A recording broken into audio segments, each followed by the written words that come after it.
Ok, puedo iniciar. Buenas noches con todas, con todos, con todos quienes estén presentes, escuchando el en vivo. El día de hoy nos toca la primera réplica del grupo BIMSIC. Es una de las primeras espacios donde vamos a poder intervenir hablando sobre temáticas relacionadas a la salud sexual reproductiva y la comunidad afroperuana. Y el tema que nos trae a conversar el día de hoy es calidad de la atención. La atención específicamente dirigida a la salud sexual y reproductiva de las y los jóvenes afroperuanos. Siguiente, por favor. Antes de pasar a la siguiente, me presento. Quien habla es Marta Segovia. Soy directora del grupo BIMSIC y justo le doy ahí el pase a mis compañeros para que se puedan presentar y quien quiera continuar o aperturar este tema se queda hablando. Hola a todos, todas. Magallanes, soy parte. eh, espero.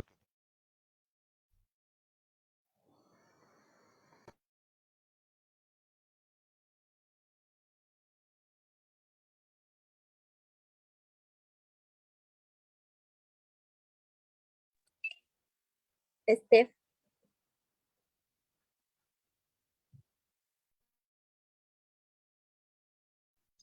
Perdón. Buenas noches. Perdón que he tenido problemas con el audio, no le pude escuchar muy bien a Mariano. No sé si te estoy interrumpiendo. Bueno, si no me presento, yo soy Stephanie y también soy parte del grupo 4 BIMSIC. Bueno, y también me dedico a investigar temas de niñez y juventudes. genial, justo igual comentar que el grupo está conformado por más personitas, que justo aquí también están presentes, digamos que tras bambalinas, Yamile y Ivana, que son parte del equipo, pero hay otras personitas que no han podido conectarse, como Carito, etcétera. Entonces, vamos a proceder con la temática, abriendo o empezando a hablar, ahora sí, siguiente, Steph, porfi, por el tema de los derechos. ¿Quieres ahí intervenir? Te doy el espacio y luego comento un poquito. Perfecto. Bueno, creo que primero desde el equipo se planteó que el tema principal de la réplica, como ha mencionado Mar, sea la atención en salud sexual y reproductiva de la juventud afroperuana. Y también un poco recapitulando lo que hemos revisado en las sesiones, es como primer paso también entender qué es lo que comprendemos o qué es lo que apostamos cuando hablamos de salud sexual y reproductiva.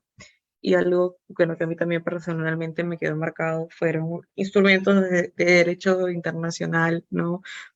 O momentos clave en donde se han debatido, se han tratado estos temas, ¿no? Siendo uno el consenso de Montevideo.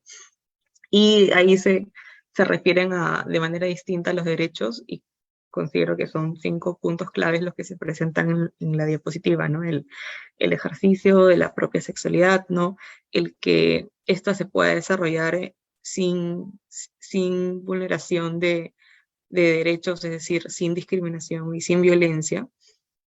Asimismo, el acceso a educación sexual, propiamente en la atención de salud, que es un poco donde se centra, digamos, donde se da el foco de la réplica, ¿no? Y también que existan espacios de participación, porque si es que no existiera, digamos, el ejercicio, espacios sin discriminación y sin violencia y el conocimiento a través de la educación sexual y reproductiva, no podríamos llegar en ningún momento al punto de acceso a la salud, ¿no? Porque no se conoce, porque no se tiene canalizada información sobre el mismo.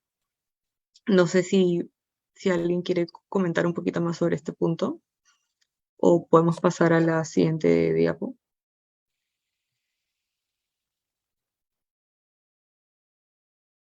Entonces, nuevamente, ¿no? Desarrollando un poquito más sobre este derecho, eh, tal vez asociamos un poco cuando nos referimos a la atención en salud sexual y reproductiva de la juventud, a las juventudes, niñeces y adolescencias como tal vez acceso a la información, acceso a métodos anticonceptivos y otros, pero hay también otros aspectos que tal vez no se visibilizan como las juventudes afrodescendientes que quieren ejercer una maternidad saludable o una paternidad saludable, ¿no? Que tengan espacios de prevención y atención apropiada en distintas formas de infecciones de transmisiones sexuales.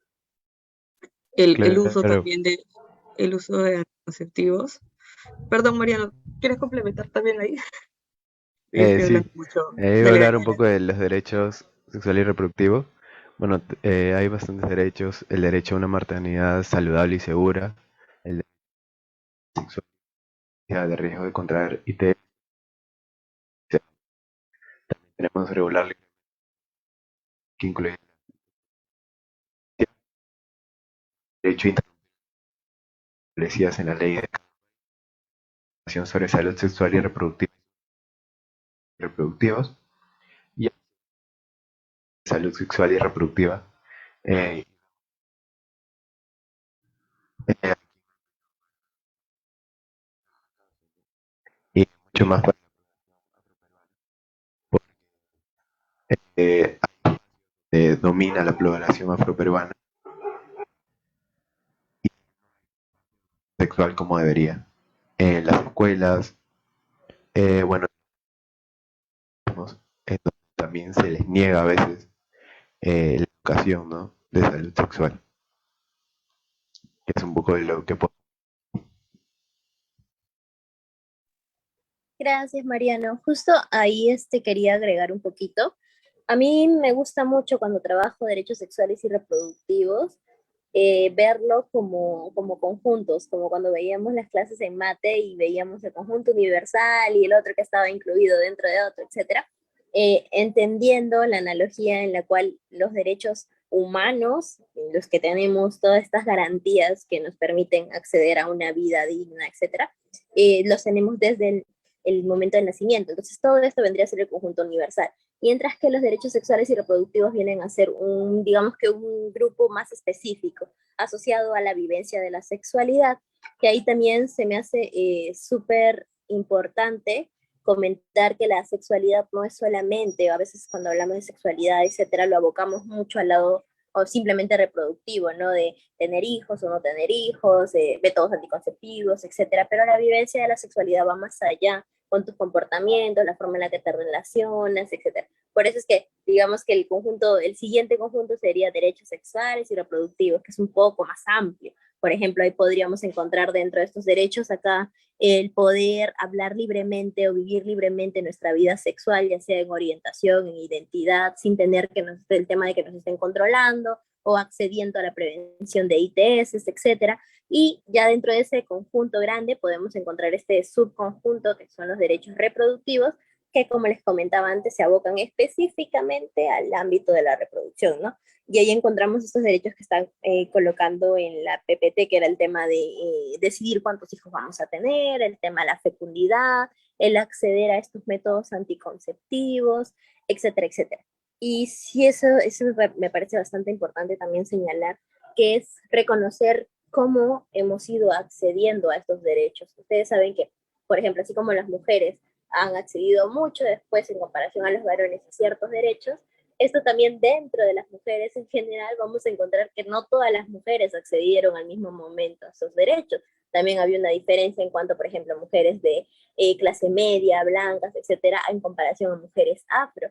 El acceso a estos derechos fueron mucho, mucho, mucho más tardíos.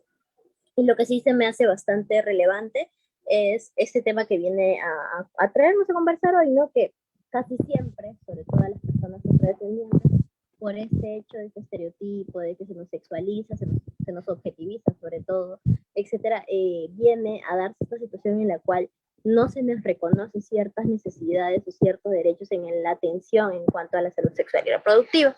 Y eso, no sé, ahí si quisieran agregar algo más, Mariano o Steph.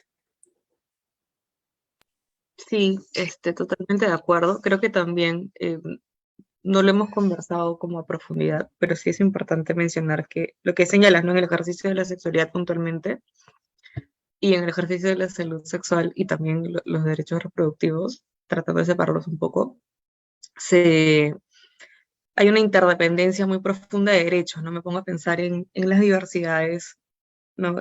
De las personas relacionadas al género y que la puerta uno, digamos, para el acceso a derechos es la identidad, ¿no? Entonces, digamos, una persona, digamos que disiede de la lógica binaria, por ejemplo, o es una persona trans que no tiene reconocido su identidad, el hecho de no tener reconocida su identidad te bloquea el acceso ya sea a derechos de salud sexual y reproductiva, sino también a otros derechos, ¿no? Y ahí también hay otros problemas de vulneración y discriminación y violencia de por medio. Entonces es como de alguna otra forma, si bien como mencionabas, Mar, son derechos relativamente nuevos, ¿no?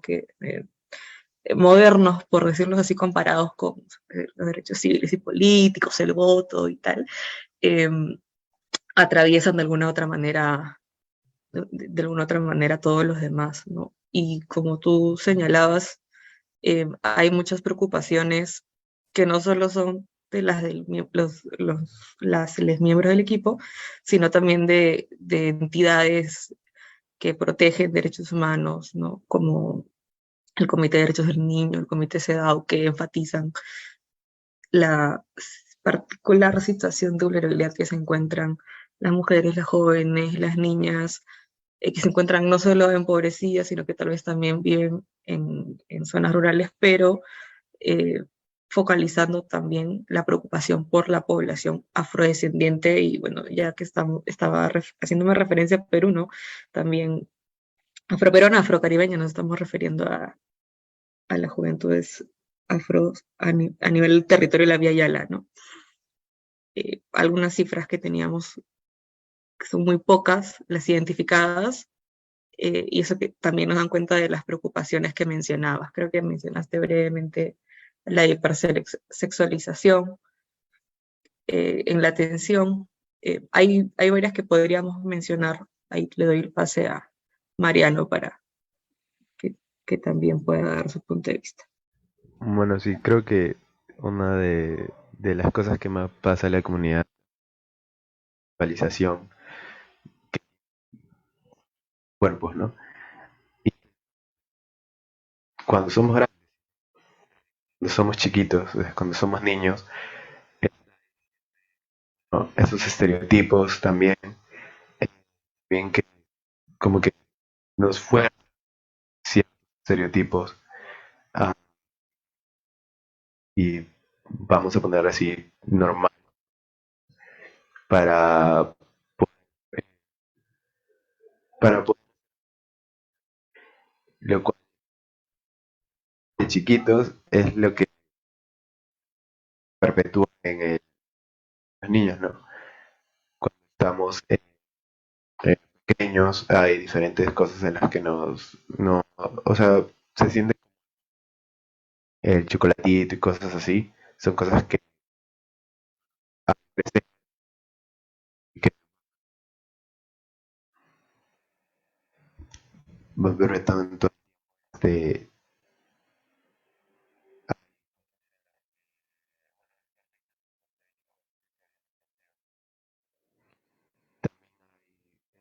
capacitación del personal de sectores de salud, pues, no de las escuelas, el cual tiene muy poca, nula, que es la educación sexual, y creo que esto afecta bastante al crecimiento y al desarrollo de los adolescentes, el cual es bastante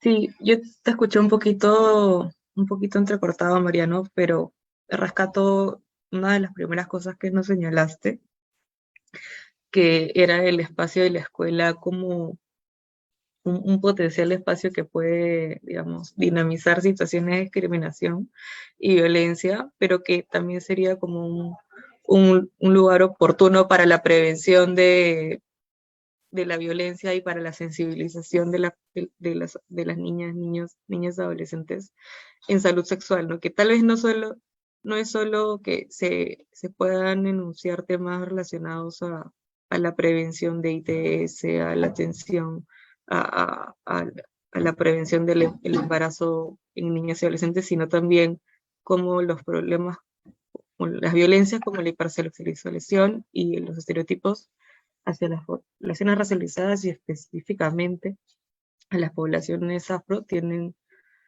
repercuten de manera directa en sus vidas porque se vulneran derechos de manera directa, ¿no?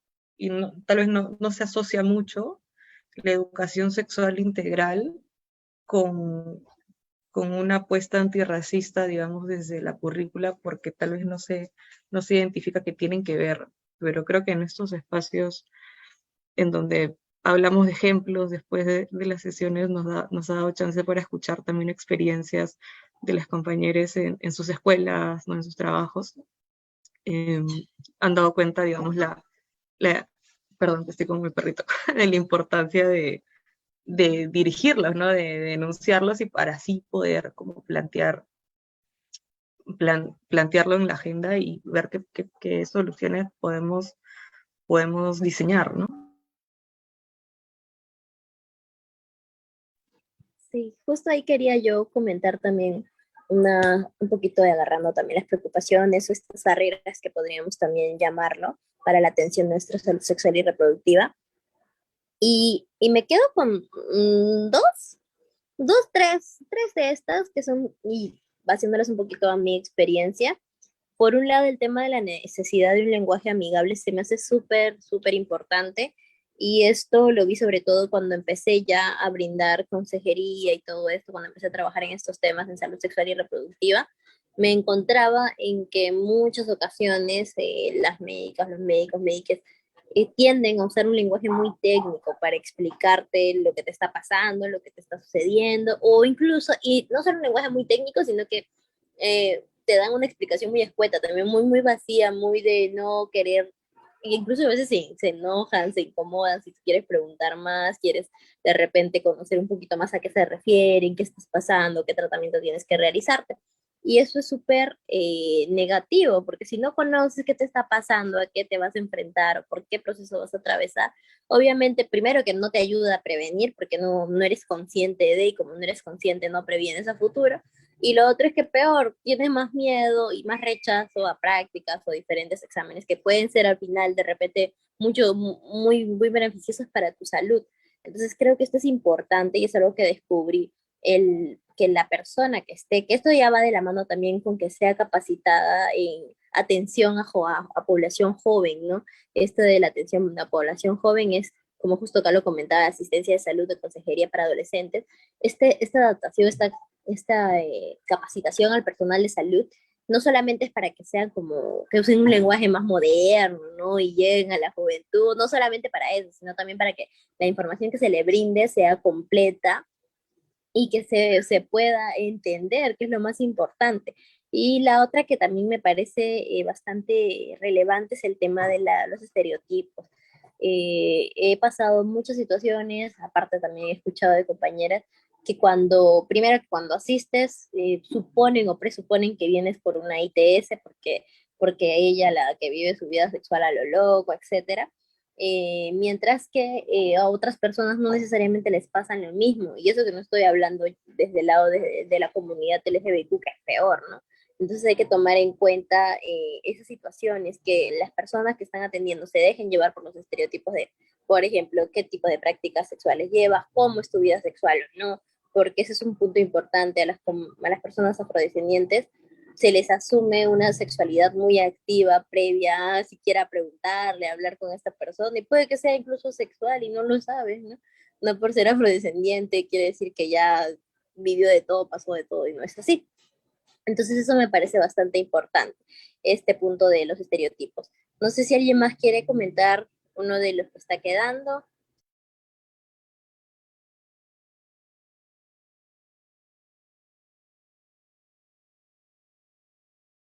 Creo que bueno, hemos hablado un poquito de todo a lo largo de este espacio y tal vez para finalizar también trabajar el tema de accesibilidad en el sentido de que, sobre todo en zonas rurales, ni siquiera en zonas rurales, digamos, en zonas tal vez incluso periféricas, hay dificultades en el acceso, ya sea porque no hay infraestructura, digamos, las pistas, las calles, el sistema de transporte no es no es amigable para las juventudes, o las postas quedan de manera muy lejana, o tal vez no es una accesibilidad geográfica, sino que en las escuelas, al no hablarse de este tema, también generan obstáculos. Y hay, bueno, muy brevemente también el hecho de que no existan cifras suficientes que o digamos, data, información, estudios, ¿no? O recuento de casos relacionados a las desatenciones, ¿no? En salud sexual y reproductiva de la población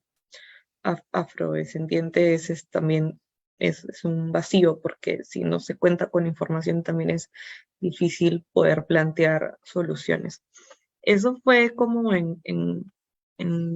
manera de resumen unas breves reflexiones del equipo y digamos con el foco de las necesidades de atención, pero como se mencionó al inicio, voy a dejar de compartir ahorita, como se comentó al inicio, son transversales, son interdisciplinarias, hay distintos enfoques de por medio, hay interseccionalidad en este tema, que espero también nos dé chance para poder seguir discutiendo en las próximas sesiones y réplicas.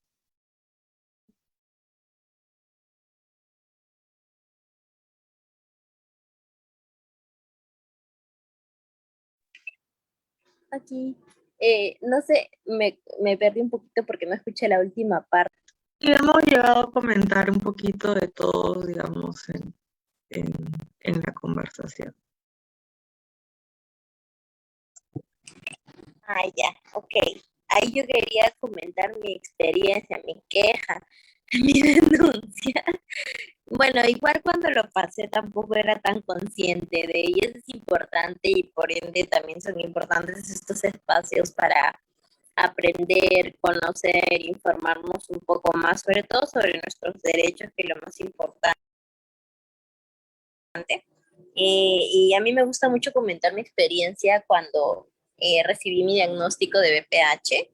Bueno, ni recibí, yo lo tuve que investigar, pero el hecho es que cuando me atendieron, la primera vez que me atendieron, primero asumieron que mi vida sexual era uff, o sea, ni siquiera me consultaron, aseguraron que yo ya había estado con un montón de personas, que también es el estereotipo asociado a las ITS, ¿no? Pero sumado al hecho de que yo sea afrodescendiente, es como que le da más peso y más base a la señorita para asegurar que yo ya había iniciado mi vida sexual y que estaba con varias personas, porque así son las personas afrodescendientes, etcétera, etcétera. Y otro tema también ahí fue mi pareja, porque como yo había ido sola, y aparte del tema de la ITS me dijo que estaba como un poco inflamada y todo esto, asumió también que mi pareja también era afrodescendiente y que no solo era afrodescendiente, sino que la tenía, uy, pero así, por eso me hizo daño, etc. Sus explicaciones no las entendía y no entendía qué tenía que ver toda esa conversación que ella me intentaba sacar con que me atendiera y me diera los medicamentos que yo necesitara, etcétera, ¿no? Y en ese momento fue muy, muy incómodo porque yo estaba iniciando mi vida sexual, incluso mi pareja ni siquiera era afrodescendiente, no entendía por qué venía tantos comentarios y opiniones sobre mi vida sexual. Y esto es lo que me parece súper relevante, que el trato que se da primero no es respetuoso, como comentaba Steph, no es respetuoso, no se hace fácil acceder a los servicios, porque en ese momento también me fue muy costoso para mí acceder a atención en salud sexual y reproductiva. Y eso es algo que también me acuerdo comentábamos cuando yo estuve en mi época, en mi tiempo en Ashanti, llevando el proceso de voluntariado, que hablábamos como cuánto tiempo ha tenido la comunidad afrodescendiente para generar riqueza económica, ¿no? Para poder desarrollarse, para que las familias cuenten con esas bases, porque es diferente venir al mundo y tener ya ciertas riquezas de tus familiares que te pueden respaldar o brindar cierta seguridad, a comparación de otras que no han tenido la posibilidad de quizás tenerlo, ¿no? Porque pues, hace pocos años todavía ni siquiera éramos libres para. Entonces eso también me parece muy importante, reconocer que tantas personas afrodescendientes tienen acceso al sistema de salud, ya sea gratuito o el privado, que igual como comentaba Estef, hay muy, muy poca data porque pues primero que los censos no llegan a todos lados, segundo que el tema de la identidad afrodescendiente también, si no eres visiblemente afro, como decíamos en las reuniones, ¿no? Si no eres visiblemente afro por el cabello, el color, los rasgos, etcétera, puede que no te identifiques como afrodescendiente, Y entonces, como no te identificas como afrodescendiente, eso es un invisible para el censo, porque no lo estás comentando, no lo cuentan y ya está, ¿no? Y es como tus problemáticas no se toman en cuenta.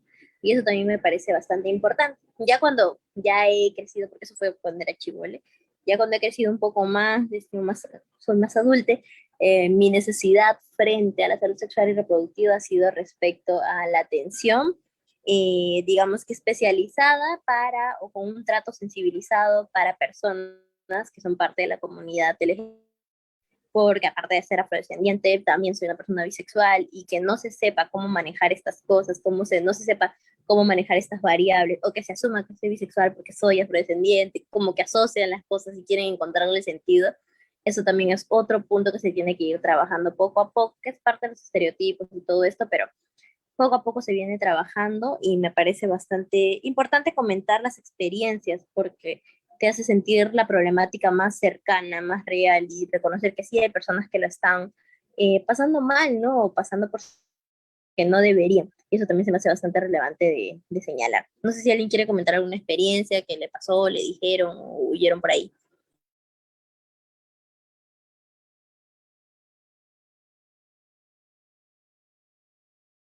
Hola Mar, ¿qué tal? Sí, yo quisiera como dar contar mi pequeña experiencia. Esto fue cuando yo tenía, creo que 15 años. Pasó que yo me había ido a una ginecóloga particular porque en la posta que tengo cerca de mi casa no me querían atender. Entonces me fui a una clínica particular por un tema de la menstruación realmente. Y desde que llegué, pues, esta doctora me empezó a decir como que, seguro ya tienes una vida sexual activa y me dijo que me iban a sacar una ecografía.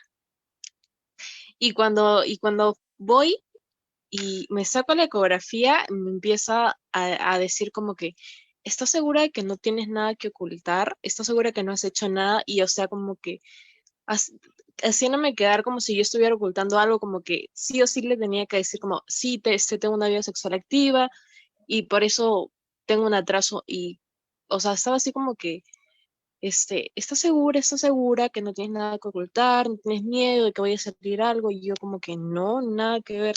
Y me parece poco ético de su parte hacer ese tipo de preguntas reiteradas a veces cuando se supone que si tu paciente te lo dices por algo, no entiendo por qué poner esa presión en tu paciente de que diga algo que tú quieres oír, aun si no es verdad. Entonces, eso me parece un poco preocupante por parte de estos doctores que brindan ese tipo de, de atención. No me parece algo que esté correcto y es algo que se tiene que mejorar respetando a tu paciente. Eso sería todo. Gracias, Yami. Creo que alguien más levantó su manito.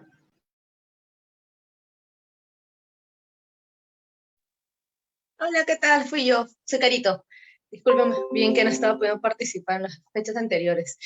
Sí, mira, un poco tomando el comentario que hiciste tú, Mar, con respecto a cómo importa la experiencia de nuestras familias y cómo eso impacta en nuestras experiencias, en nuestra vida sexual o en la iniciación de nuestra vida sexual, creo que me parece interesante que tomes este tema de la adquisición de riquezas, ¿no? De cómo el tema económico impacta directamente.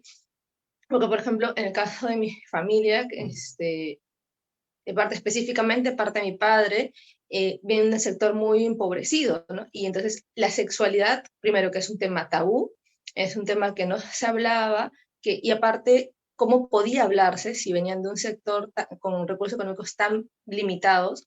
Eh, Hace 50 años ese tipo de información no se les brindaba, y menos a nuestras poblaciones, ¿no? O sea, ya era bastante que lograran acceder a la educación primaria y terminar la secundaria, ya la universitaria ni qué hablar, ¿no? Entonces, eso de una u otra manera impacta en nuestras vidas porque es eso lo que recibimos como visión sobre nuestra sexualidad, sobre nuestros derechos sexuales, sobre nuestra salud, y no se habla, ¿no?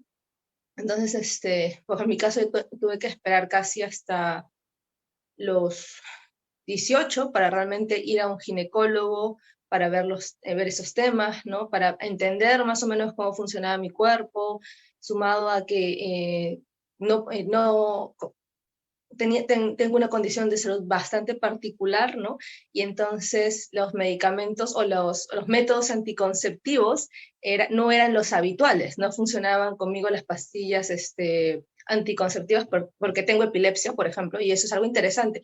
Las personas que tenemos algunas enfermedades neurológicas no asimilamos igual las pastillas anticonceptivas, y muchas hemos pasado por embarazos no deseados porque los médicos o las doctoras o las ginecólogas no lo toman en consideración al momento de recomendarnos qué métodos implementar, ¿no? Entonces, estas diferentes experiencias e informaciones son necesarias también para poder tomar una decisión acertada en cuanto a cómo desarrollar nuestra vida sexual en el futuro, ¿no? Y yo sí creo definitivamente lo que dijiste tú con respecto a que los sectores económicos donde vienen nuestras familias o nuestros círculos cercanos directos impactan directamente en la accesibilidad que tenemos y en la capacidad de desarrollar de poner en práctica nuestros derechos en cuanto a salud sexual. Así que es necesario en realidad que médicos y doctoras afrodescendientes o que se autoidentifican como afrodescendientes estén en el sistema de salud, porque pueden entender que las niñas, las jóvenes que vienen de estos grupos, de nuestros grupos étnicos o identitarios, van a venir con ciertas carencias, ¿no? Porque es lo otro, tienes que aceptar que hay carencias en nuestro círculo social, ¿no? Entonces así vas a entender que no puedes dar por sentada cierta información, porque dan por sentada esa información y no se toman el tiempo de explicarnos. Así que, y sí, lo que comentó la compañera anteriormente, con respecto a cómo ponen en tela de juicio lo que una dice, o asumen el hecho de que una, por tener tales características físicas, ya comenzó su vida sexual antes o después, o tienes tales comportamientos, ¿no? Que al final repercuten en tu autoestima, porque eso es lo otro. Impactan directamente en tu autoestima y te quedas pensando como niña, como joven, como adolescente o adulta joven, ok, tal vez eso es lo que siempre la sociedad espera de mí, o es el único camino que queda, ¿no? Entonces, es importante que el sistema de salud también empiece a cambiar, ¿no? Porque como también ha estado pasando con los partos, ¿no? O sea, los partos tradicionales supuestamente han sido asumidos para las poblaciones multiétnicas, pero en la ciudad, en el sistema de salud actual, yo no conozco a ninguna de mis colegas, que yo ya, bueno, yo ya tengo 30, ¿no? Y ya tengo colegas que han dado a luz, a ninguna le preguntaron cuál es el tipo de parto que quieres dar, a pesar de que ya está instaurado en el sistema de salud, en la obstetricia, la posibilidad de dar partos no verticales o tradicionales. Entonces ahí también va el tema de violencia obstétrica que vivimos día a día, ¿no? Nada, ese es mi comentario y muchas gracias. Muchas gracias, Carito, y me ha parecido súper relevante todo lo que has estado comentando. Ay, es súper fuerte este tema, pero creo que por lo menos llevarlo a la mesa y comentarlo, hablarlo y hablar de nuestras experiencias es lo que más enriquece, pues no solo la discusión, sino también el visibilizar que son cosas necesidades que aún deben ser respondidas. Ojalá viéramos a más personas afrodescendientes en el sistema médico, la verdad hasta ahorita solo he visto a una persona y ha sido aquí en Iquitos, pero allá en Lima nada, no he conocido a nadie y es súper raro, ¿no? Es súper, súper complicado también, pero bueno, igual también es por el acceso a la educación y todo esto, pero esperemos que poco a poco las cosas vayan cambiando, ¿no? Y las realidades también. Espero que puedan dejar en sus comentarios en este en vivo quizás algunas experiencias, sería súper chévere que puedan compartirlas para que también generemos una cadena de, ok, y visibilicemos si a mí me está pasando esto o a mí me pasó tal experiencia en tal atención respecto a este tema, el otro, no me dieron métodos, no me quisieron dar el AOL, yo qué sé, para poder visibilizar estas situaciones. Igual comentar que todas estas situaciones, sobre todo cuando no te dan acceso a ciertos derechos, por ejemplo, acceder a un método, a la atención, a la AOE, etc., podemos denunciarlo en la página del MINSA, podemos también hacer denuncias públicas si es que tenemos el espacio y tenemos la confianza para, pero eso igual siempre tenemos, y justo así para hacerle cherry este espacio que tiene Ashanti de acompañamiento en denuncias, pueden también ahí de repente encontrar un espacio de apoyo, ¿no? De respaldo para llevar estas denuncias públicas, sobre todo cuando el acceso a los derechos obviamente está invadiendo nuestra vivencia y todo nuestro acceso a una vida digna. Y eso básicamente queremos agradecer que hayan estado en el en vivo, agradecer su participación a todas las personas, a todas las compañeras y a las chicas del equipo 4 que a pesar de todas las dificultades hemos salido adelante y eso es lo que me gusta, han estado aquí presentes y es lo más importante y nada, esperemos que les haya gustado el en vivo y hasta aquí yo me despido, Marcegovia, adiós.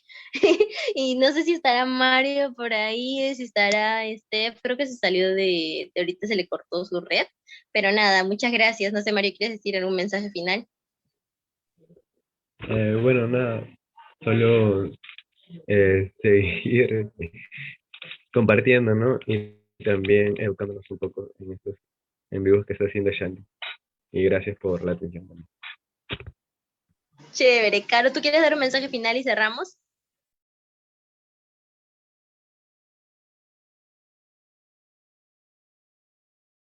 ¿Quién es Caro? ¿Cómo dices Caro? ¿Quién es Caro? Yo soy Carito.